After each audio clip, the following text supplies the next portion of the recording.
Well, among the many problems with the We contract between the Trudeau Liberals and We Charity, the one that was supposed to see them get almost $1 billion, I believe the exact number is $912 million, with more than $19 million of that going to We as an administration fee, is that there's the potential for conflict of interest. Is the Prime Minister once again facing a conflict of interest over how this contract was awarded? We've already heard from one of the founders of We that, hey, PMO reached out to him. We know there are ties between Justin Trudeau and his family and the We charity, and this is a pretty lucrative contract. So is there an actual conflict of interest? Well, thanks to the work of one Conservative MP, Michael Barrett, who I'm sure wasn't the only one, but he's the one we're talking to today, there is an investigation ongoing by the Ethics Commissioner. This was announced last week. I want to bring Michael Barrett in now to talk about this. Michael, thanks for the time today. Oh, it's a pleasure. Thanks for having me, Brian. All right, let's just get your riding in out of the way before we start. You are the Member of Parliament for Leeds, Grenville, Thousand Islands, and Rideau Lakes, correct? That's correct. God's country for short. All right. Well, and having been there, I can tell you that it is a beautiful place to go. Let me ask you, Michael, what was it that made you decide you wanted to write to the Ethics Commissioner and say, you need to look into this? What specifically? I mean, you can say, well, Trudeau and the Kielburgers are close. They've been to each other's events. That's not enough for a conflict of interest. I've been to events with you. There's no conflict of interest there, though, because we don't have a business relationship. We don't have a family relationship. So what was it specifically in this case that made you say, okay, I think there's something, and obviously whatever it was you highlighted was enough for the Ethics Commissioner to say, yes, I'll investigate? Well, a couple of the big red flags that we saw really early on, Brian, were one is that the Prime Minister came out and said that there's only one organization in the country that can deliver on this $912 million in program spending, and that's this We charity group. Now, he benched the professional public service, which is responsible for administering programs of all sizes, including one very well-known student program, employment program every summer, the Canada Student Summer Jobs Program. And so the public service is obviously well suited to do this. There are also a great number of charities in Canada who, if there had been an RFP process and had seen that there would be an administration fee paid in the neighborhood of $20 million, that might have piqued their interest. They may have sharpened their pencils. And the other thing is, when you talk about having a relationship, we know that the principals of the charity are donors to Justin Trudeau's electoral campaigns. We also know that Justin Trudeau, his wife, Ms. Sophie Gregoire Trudeau, as well as his mother, Margaret Trudeau, are all involved with and all work with We charity. And so that type of relationship, that type of familiarity means that the Prime Minister should be recusing himself from any cabinet discussions and any decision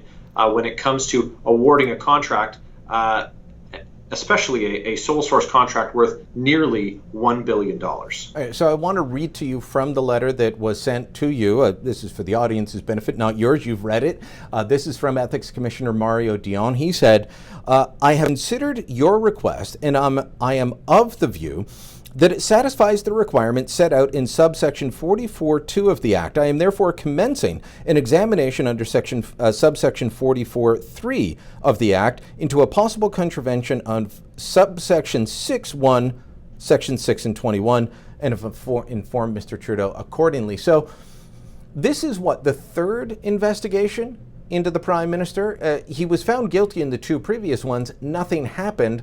What possibly could come of this?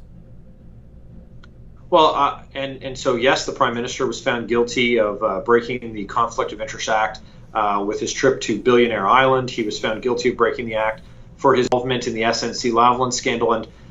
And I'm going to have to disagree with you, Brian, in saying that nothing happened. I believe that the Liberals paid a price in the 2019 election that cost them their majority. And history shows that first-term majority governments become second-term majority governments. And Canadians saw the finding of guilt, saw that the Prime Minister had broken the law, and made a decision. They reduced the Liberals to a minority. They vaulted the Conservatives to the largest opposition in history, with winning the popular vote.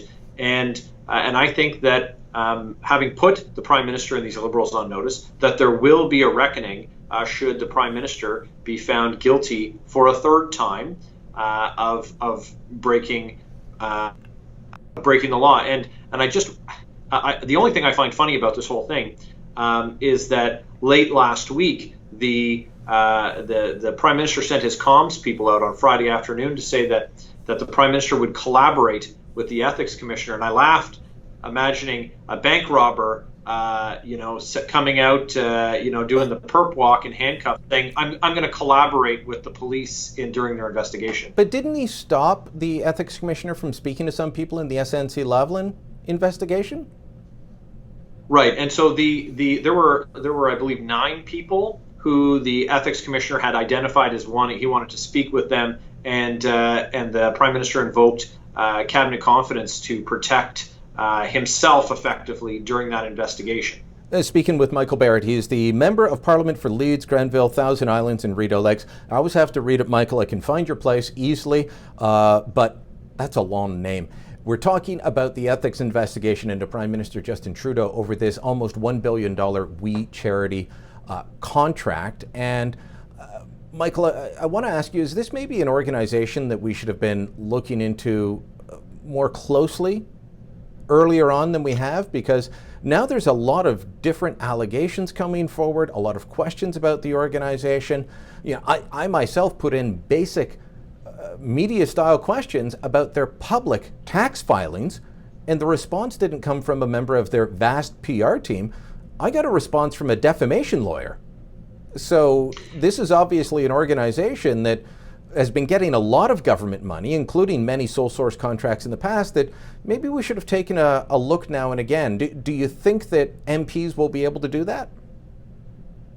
Well, I think that anytime there's a program of this magnitude being introduced by the government, that it deserves committee study.